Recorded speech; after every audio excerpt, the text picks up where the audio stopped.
The trouble is, when you play with the devil, he doesn't play fair. He'll give you everything you want, all the drugs you want, all the women you want, all the promises, and all the power you want. And when he's done with you, he'll kick the legs out from under you. It sounds like the Broadway play Damn Yankees, where they sell their soul to the devil and they become a champion baseball player. I never saw that, but that's interesting. And that's why you hear rock stars sometimes say, I sold my soul to the devil. Because once you make that trade, he'll give you what you want. But people need to understand that the devil is not sharing his kingdom with anyone. He's selfish and hateful, and his personality is that of hate and violence.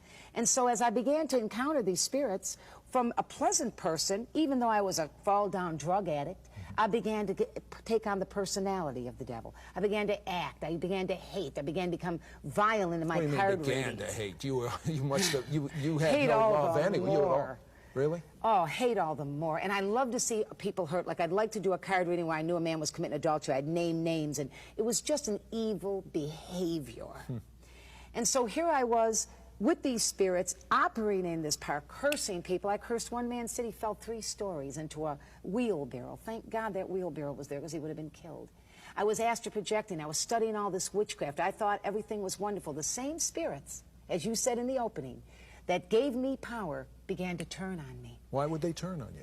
Because the personality of spirits of darkness is not a nice, friendly personality. You can tell even by people that are deeply involved in witchcraft, the way they dress, the way they act, ghoulish and black nails and dark colors and very strange in their acting. Like, I used to watch Westerns as a kid, and in the Western, a new guy comes into town and goes and plays poker, and he wins. And the next day, he said, boy, these are country bumpkins. I'm going to take them for all they're worth. And he bets everything he has, and the game is fixed. And he loses everything he has. Excellent. And that's exactly the way it happened, Sid. That's excellent.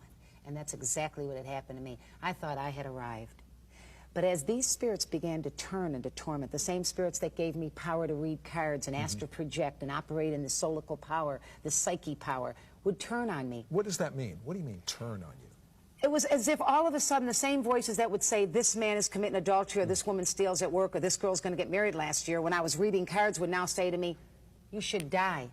It's better to just die. Said I would walk around with a gun in my mouth. I can remember the metal used to burn my tongue. I would just suck on a gun, waiting for the moment to stop this power that I had entered into, to stop the destruction of my mind.